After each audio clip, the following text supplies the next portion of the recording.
साथियों, जय भीम। नेटवर्क दिक्कत की वजह से लाइव डिस्टर्ब हो गया था। दोबारा से जो है मैं लाइव हूँ और ये एक ऐसा प्लेटफार्म है जिस पर मैं कोई भी जरूरी मैसेज और बहुत जल्द आप तक पहुंचा सकता हूं। तो बहुजन समाज में जन्मे सभी संतों, महापुरुषों, गुरुओं को नमन करते हुए, विश्व रत्न बाबा साहब अम्बेडकर को नमन करते हुए, मान्यवर साहब काशीराम को नमन करते हुए, जितने भी अन्य महापुरुष हुए हैं, चाहे वो ज्योतिबा फूले साहब हों, पेरियार साहब हों, बाबू जगदेव प्रसाद कुशवाहा हो, जन्ना कपूरी ठाकुर हो, गुरु नारायण स्वामी हो, पेरियार लल्ला सिंह यादव हो, माँ फातिमा शेख हो, माँ सावित्रीबाई फूले हो, मंडल जी हों, तो जितने भी बिरसा मुंडा, जितने भी महापुरुष इस बहुजन समाज में जन्मे, जिन्होंने इस बहुजन समाज को न्याय दिलाने के लिए और इनकी स्थिति को सुधारने के लिए तमाम रूप से जो है संघर्ष किए, आंदोलन किए, अपने प्राणों के बलिदान दिए, आप सभी को नमन करते हुए, और आज के जो युवा हैं जिन्होंने अपने दम से जो है विपक्ष का रोल अदा किया है, जहां भी अत्याचार होता है बहुजन समाज के लोगों पे, या जो भी मुद्दा बहुजन समाज के हित में सरकार लेके आती है, वो बहुत मजबूती से अड़िग होकर अपनी बात को रखते हैं। तमाम तरह के आंदोलन, मुकदमे, लॉकडाउन में भी जो है जेलों में आज हमारे लोग हैं। मैं आजमगढ़ गया था, आजमगढ़ मुझे रोक दिया गया, मुकदमा लगा दिया गया, 86 मोटरसाइकिल बंद कर दी गई,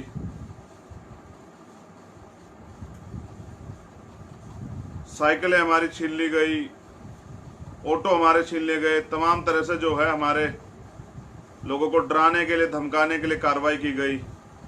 लेकिन जैसा मैंने कहा कि आज का युवा बहुजन समाज के स्वाभिमान की लड़ाई को लड़ने के, अधिकारियों की लड़ाई को लड़ने के लिए, तो वो जेल को और मुकदमों कुछ नहीं समझता। तो आजमगढ़ प्रशासन को तो मैंने निवेदन किया था कि मैं वापस आऊंगा। उन्होंने मुझसे वादा किया था कि मोटरसाइकिलें छोड़ दी जाएंगे, लेकिन उन्होंने धोखा दिया। लेकिन मैं फिर वापस लौटूंगा और इस बार अकेला नहीं आऊंगा, इस बार लाखों लोगों के साथ आऊंगा। लेकिन आज का जरूरी लाइव था, उसका विषय ये था कि देखिए, प्रयास हमारा रहता है कि जो भी मामला हमारे संज्ञान में आ जाए, हम लोग उस पर तुरंत कार्रवाई की मांग करते हैं। कुछ मामले ऐसे हैं जो हमारे संज्ञान में नहीं भी पहुंच पाते, तो उन पे और लोग जो है कार्रवाई की लगातार मांग करते रहते हैं और न्याय दिलाने में काफी हद तक सफल भी हो पा रहे हैं। लेकिन कुछ मामले ऐसे हैं जिनमें न्याय नहीं हुआ है। जैसे कभी एक मामला था जो फरीदाबाद में हुआ, भाई परशुराम वाल्मीकि का, जिसमें जो है प्रशासन अभी हिलावाली कर रहा है। तो मैंने जो समय उनको दिया था वो पूरा हो गया। उसमें बहुत जल्द जो है वहां पर भी जो है हमारा आंदोलन होगा। लेकिन एक मामला 4 महीने पुराना मैं आपको याद दिला देता हूं कि भाई रमन जो है, मेरा भाई रमन वाल्मीकि, जिसकी हत्या की गई थी, उसकी जांच की मांग को लेकर हम लगातार जो है आंदोलन करते रहे, आवाज उठाते रहे। लेकिन क्योंकि यहाँ कहा जा रहा है कि राम राज्य चल रहा है और राम राज्य में दलितों की हत्या जो है माफ है, मुझे लगता है उसी कड़ी को आगे बढ़ाते हुए अब तक कोई जांच नहीं हुई, कोई कार्रवाई नहीं हुई। तो रमन भाई के परिवार ने, क्योंकि वो हमारे परिवार का हिस्सा है, लेकिन हमने उनके पिताजी से निवेदन किया था कि जब भी वो याद करेंगे, हम लोग रमन भाई की कमी तो पूरा नहीं कर सकते, लेकिन हमेशा आपको वहीं खड़े नजर आएंगे, आपके साथ। बहुजन समाज का बेटा होने के नाते आपके आगे या पीछे किसी भी तरह की मुसीबत आ जाए, पीछे नहीं हटेंगे। तो 31 तारीख को जमुनानगर में रमन भाई को न्याय दिलाने के लिए महापंचायत रखी गई, जिसमें पूरे देश से लोग आ रहे हैं, पूरे देश से जो है लोग पहुंच रहे हैं। मैं आप सब लोगों से भी निवेदन करता हूं कि आप भी पहुंचे। और एक शायरी है, वो आपको समझ आ जाएगी मैं क्या कहना चाहता हूं, कि फूल वही चुन पाते हैं जो कांटों से टकराते हैं, और अधिकार मांगे से नहीं मिलते। अधिकार तो छीने जाते हैं, तो अपने अधिकार अब छीन कर लेने पड़ेंगे, क्योंकि लोकतंत्र तो कहीं बचा नहीं है, धज्जियां उड़ा दी जा रही हैं। जनता जो चाहती है वो नहीं होता, सरकार जो चाहती है वो होता। मैंने अभी इंटरव्यू में आज कहा था कि करोड़ों नौजवानों के सपनों को कुचलकर सरकारी डिपार्टमेंट बंद किए जा रहे हैं। तो सरकार तानाशाही पर उतर आई है, किसी तरह से हमारे अधिकार खत्म कर देना चाहती है। लेकिन जिस तरह से हम लोगों ने संकल्प लिया था कि भाई रमन को हम लोग न्याय दिला के रहेंगे, तो रमन भाई के लिए 31 तारीख को जो है आंदोलन है, इसी महीने की 31 अगस्त को यमुनानगर में, और उस पंचायत में आप सब लोग पहुंचे और ये बता दें कि हम लोग कमजोर नहीं हैं।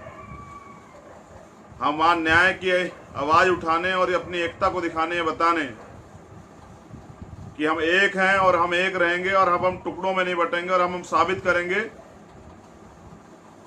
कि हमारी एकता कोई तोड़ नहीं सकता। तो हम सब लोग आ रहे हैं। मैं आपसे भी निवेदन करूंगा, मैं भी पहुंच रहा हूं, आप भी पहुंचे 31 तारीख को यमुनानगर, और पूरे देश से लोग पहुंच रहे हैं। और शासन प्रशासन सरकार को बताएं कि अब अगर हमारे लोगों की हत्या होगी तो हम चुप नहीं रहेंगे, किसी भी हालत में चुप नहीं रहेंगे। तो मेरी बहुत बहुत मंगल कामनाएं आप सब लोगों के लिए। मैं सलाम करता हूं, नीला सलाम करता हूं सभी साथियों को,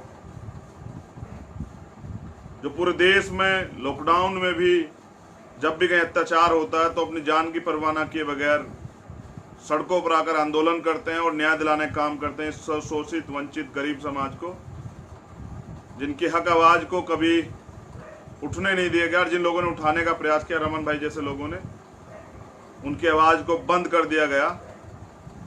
अब किसी रमन के साथ ऐसा ना हो, अब किसी परशुराम के साथ ऐसा ना हो, अब किसी सत्यमेव जयते के साथ ऐसा ना हो। इसलिए हमें उठना पड़ेगा और जागना पड़ेगा। मेरी बहुत बहुत मंगल कामनाएं। आपसे मुलाकात होगी 31 तारीख में यमुनानगर में, और हम साबित करेंगे कि अब हम अत्याचार नहीं सहेंगे। जय भीम, जय भारत, जय संविधान, जय भीम आर्मी, जय आजाद समाज पार्टी।